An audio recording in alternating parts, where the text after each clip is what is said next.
नमस्कार। आज हम इतिहास के एक बहुत ही दिलचस्प पन्ने को पलटने वाले हैं। हम बात करेंगे तुर्क अफगान शासकों की और दिल्ली सल्तनत की। भैया, सल्तनत आखिर बनी कैसे? कौन कौन से बड़े सुल्तान आए और उन्होंने हिंदुस्तान को किस तरह से बदला? चलिए आज इस पूरी कहानी को समझते हैं। अच्छा, तो हम इस कहानी को 5 हिस्सों में देखेंगे। सबसे पहले समझेंगे कि सल्तनत की नींव कैसे पड़ी, फिर एक एक करके गुलाम वंश, खिलजी वंश और तुगलक वंश के बारे में जानेंगे, और आखिर में देखेंगे कि इस सल्तनत का अंत कैसे हुआ और इसका सिस्टम कैसा था। तो सबसे पहला और बड़ा सवाल, भारत में एक बिल्कुल नए शासन की शुरुआत हुई कैसे? आखिर वो क्या वजह थी कि बाहर से आए शासक यहाँ इतना बड़ा साम्राज्य खड़ा करने में कामयाब हो गए? देखिए, उस वक्त भारत आज की तरह एक देश नहीं था। ये कई छोटे छोटे राजपूत राज्यों में बटा हुआ था, जो अक्सर आपस में ही लड़ते रहते थे। मतलब एकता की बहुत कमी थी। समाज में भी जाति पाति जैसी कुछ कमजोरियां थी। और सबसे बड़ी बात, भारत को सोने की चिड़िया कहा जाता था। यहाँ की दौलत आक्रमणकारियों को अपनी ओर खींच रही थी। तो जब कोई घर अंदर से ही बिखरा हो, तो बाहर वालों के लिए दरवाजा तोड़ना आसान हो ही जाता है। तो कहानी आगे बढ़ती है मोहम्मद गोरी के साथ। उसने उत्तर भारत के एक बड़े हिस्से पर कब्जा कर लिया। अब 1206 में जब उसकी मौत हुई, तो सवाल उठा कि भारत के जीते हुए इलाकों का क्या होगा। इसकी जिम्मेदारी मिली उसके सबसे भरोसेमंद और काबिल गुलाम सेनापति कुतुबुद्दीन ऐबक को। और बस यहीं से ऐबक ने दिल्ली को राजधानी बनाकर भारत में दिल्ली सल्तनत की शुरुआत की। तो अब बात करते हैं सल्तनत के सबसे पहले वंश की, गुलाम वंश। इसका नाम गुलाम वंश क्यों पड़ा? इसकी वजह बड़ी सीधी सी है। क्योंकि इसके पहले सुल्तान कुतुबुद्दीन ऐबक खुद कभी एक गुलाम हुआ करते थे। इस वंश में एक से बढ़कर एक शासक हुए। ऐबक ने तो सल्तनत की नींव रखी, पर उसे असली मजबूती दी इल्तुतमिश ने। फिर आई रजिया सुल्तान, जिनकी कहानी तो बिल्कुल अलग है। और फिर बलबन, जिसने अनुशासन का डंडा चलाया। हर किसी की अपनी एक अलग पहचान थी। अब जरा सोचिए, इतना बड़ा साम्राज्य कोई अकेला कैसे संभालेगा? तो इल्तुतमिश ने एक बड़ा स्मार्ट तरीका निकाला, जिसे कहते हैं इक्ता प्रणाली।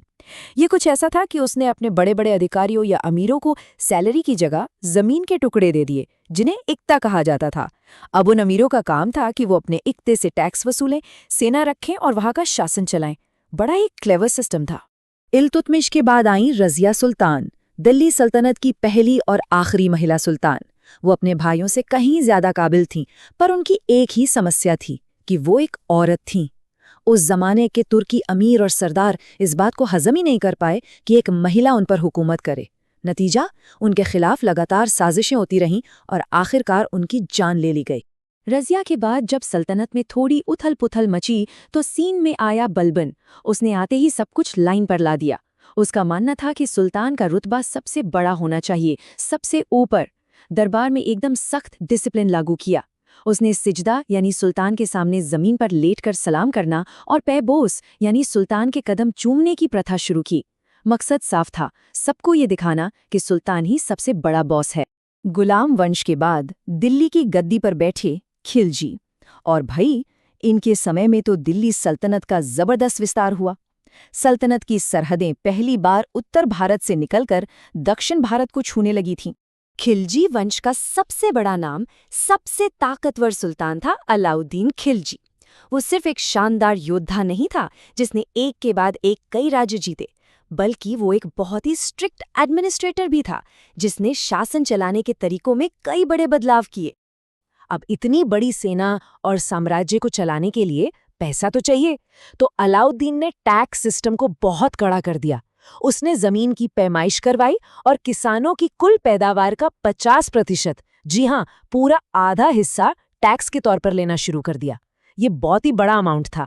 अलाउद्दीन खिलजी का एक और जबरदस्त काम था उसकी मार्केट कंट्रोल पॉलिसी। उसने रोजमर्रा की हर जरूरी चीज का दाम फिक्स कर दिया, बिल्कुल आज के एमआरपी की तरह। अनाज, कपड़े, घोड़े, हर चीज का एक तय रेट। कोई भी दुकानदार उससे ज्यादा कीमत नहीं वसूल सकता था, और अगर कोई कम तौलता या बेईमानी करता तो उसे बहुत ही भयानक सजा मिलती थी।